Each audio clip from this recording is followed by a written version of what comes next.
না হয়। ইসরায়েল যেটা করেছে সম্পূর্ণ উস্কানিমূলকভাবে হামলা যদি না করতো তাহলে ইরান কি হামলা করতো? কথা বলো না, হামলা করতো কি? করতো না। আর যখন হামলা করেছে তখন কোরআনের বক্তব্য অনুযায়ী তাদের উপরে ফরজ হয়ে দাঁড়িয়েছে এটার কি করা? মোকাবেলা করা। মোকাবেলা যদি না করতো তাহলে তাদের ইতিহাসের আস্থা করে নিক্ষিপ্ত হতে হতো। কারণ সামর্থ্য অনুযায়ী অবশ্যই কি করতে হবে? অন্যায়ের মোকাবেলা করতে হবে। এর ফলে সুবহানাহু ওয়া তাআলার বক্তব্য হচ্ছে ওয়া আখারিনা মিন দুনিহিম, তোমাদের শত্রুই নয়, তোমাদের প্রস্তুতি রেখে শত্রু ছাড়াও শত্রুর ভিতরে বাইরে তোমাদের চোখের সামনে অথবা অদৃশ্য আরো শত্রু থাকতে পারে, তাদের কাছে নিউজ দিয়ে দাও, তারাও যেন ভয়ে তোমাদের উপরে আক্রমণ থেকে দূরে থাকে। শত্রু সরাসরি যারা আছে এর বাইরেও দেশে দেশে মুসলমানদের শত্রু আছে না নাই?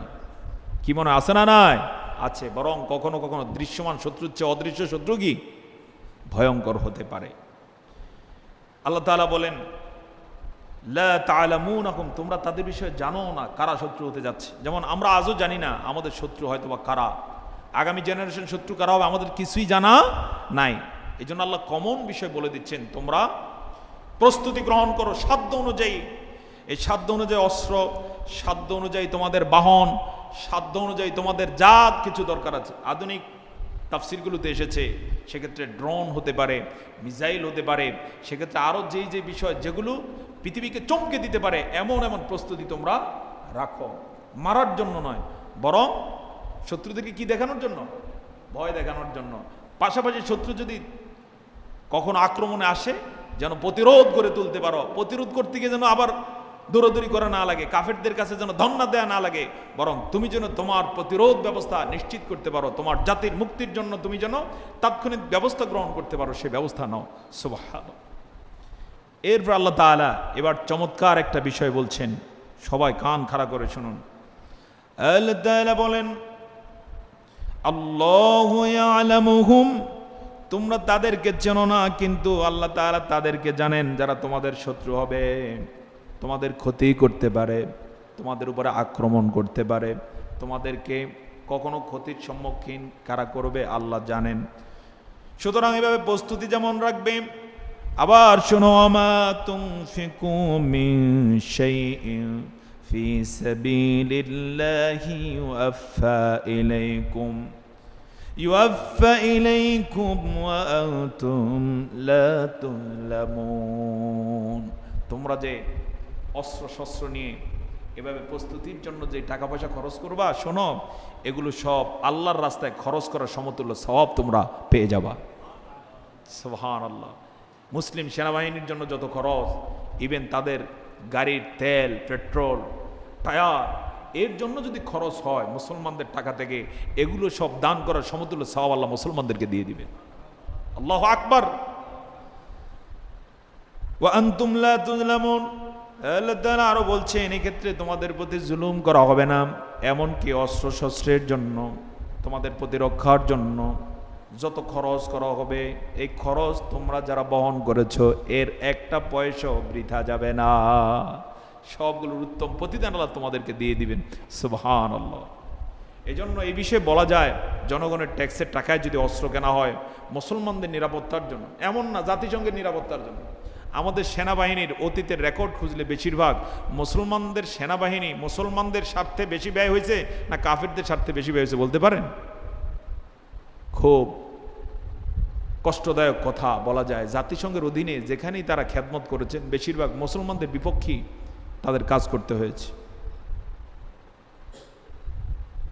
যারা বিভিন্ন মিশনে গিয়েছেন তাদের আর্তনাদ আমরা শুনেছি যে কিছুই করার নাই, যে আমাদেরকে দেয় আমাদের মুসলমানদেরকে অস্ত্র দিয়ে প্রতিহত করার জন্য, বা মুসলমানরা যেন কাফেরদেরকে অস্ত্র মারতে না পারে জন্য সেখানে আমরা নিরাপত্তা দিতে হয় কাফেরদেরকে। এই জাতীয় কাজে আমাদেরকে কখনো কখনো দায়িত্ব পালন করতে হয়।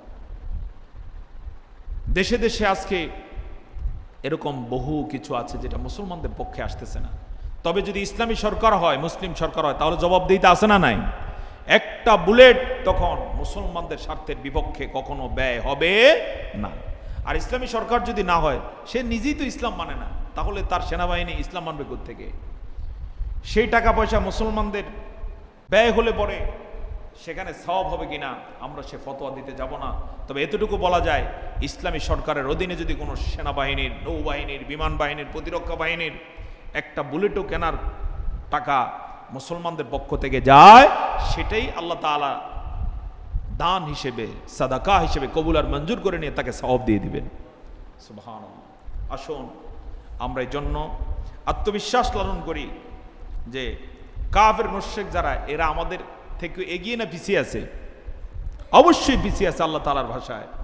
এরা দুনিয়াতে কয়েকদিন হয়তো লাফালাফি করবে। ওই যে আমি ছোট নয় উদাহরণ দিলাম, মহাশূন্যের মাঝে আমাদের পৃথিবী যে ছোট্ট একটা জায়গা, এই জায়গায় কয়েকদিন একটু বড়াই করলো আর কি।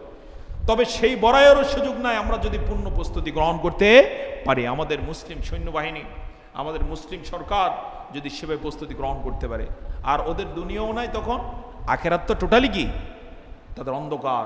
বরং সেখানে সব কিছুর পাই টু পাই আল্লাহ তাআলা হিসাব গ্রহণ করবেন। আল্লাহ তাআলা আমাদেরকে এই আয়াতে কারিমা থেকে আত্মবিশ্বাস নিয়ে বাকি জীবন কাজ করার তৌফিক দান করুন। আল্লাহ তাআলা আমাদের দেশে দেশে মুসলমানদের হারানো যে ঐতিহ্য ফিরিয়ে আনার চেষ্টা হচ্ছে, সেই ঐতিহ্য ফিরিয়ে আনার তৌফিক দান করুন। আল্লাহ তাআলা ইরানের মুসলমানদেরকে বিজয় দান করুন। এর মধ্য দিয়ে জালেমদেরকে আল্লাহ তাআলা আমাদের এই জীবদ্দশা উচিত শিক্ষার ব্যবস্থা করে দিন, যেন আগামীর পৃথিবীটা হয় মুসলমানদের, আগামীর পৃথিবী হয় শিশুদের জন্য নিরাপদ, মুসলিম ভূখণ্ডগুলো যেন নিরাপত্তা লাভ করতে পারে। আল্লাহ তাআলার কাছে আসুন সেই দোয়া করি। রাজি আছে কিনা ইনশাআল্লাহ? সলাতে, দোয়াতে যখনই আমরা মনে হবে, মনে করে করে একটু তাদের জন্য দোয়া করা।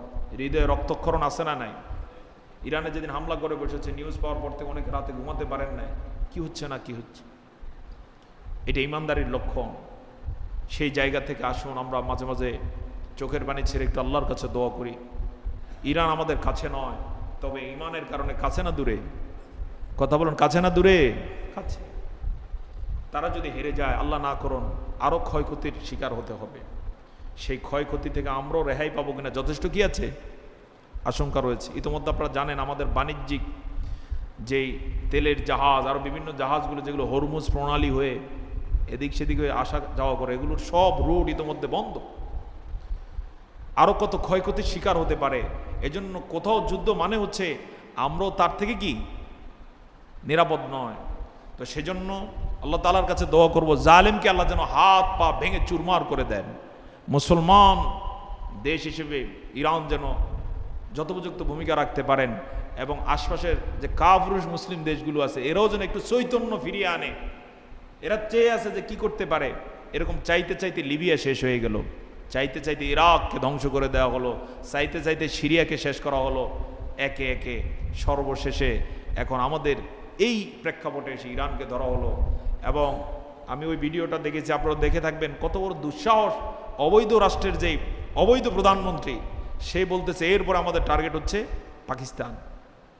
ওর জিব্বাটা কেটে ছিঁড়ে ফেলা উচিত ছিল, কিন্তু আমরা এটার দাঁত ভাঙা কোনো প্রতিবাদ এখনো দেখি নাই। পাকিস্তানিদের উচিত হচ্ছে একসাথে ইরানের সাথে লেগে প্রতিরোধ গড়ে তোলা। আর প্রতিরোধ যদি গড়ে তোলা যায়, ওরা যে আসলে কাপুরুষ এবং ওরা যে আসলেই কাগুজে বাঘ, এটা প্রমাণিত নাকি প্রমাণিত নয়? অবশ্যই প্রমাণিত। ওদের যা না আছে এর চেয়ে বেশি দেখায় মিডিয়ার মাধ্যমে, এটা ইতিমধ্যে প্রমাণ পেয়ে গেছে। ওদের আয়রন ডোম না আয়রন ডোম যেটা, এটা নাকি বিশ্বখ্যাত, কিন্তু ইরান কিছু ক্ষেপণাস্ত্র মারার পরে ওইটার এখন কি নাই, কোনো আগের মতো সেই ক্ষমতা নাই আমরা দেখতে পাচ্ছি। তার মানে হচ্ছে ওরা আমাদের মাঝে ভীতি ছড়িয়ে রেখেছে।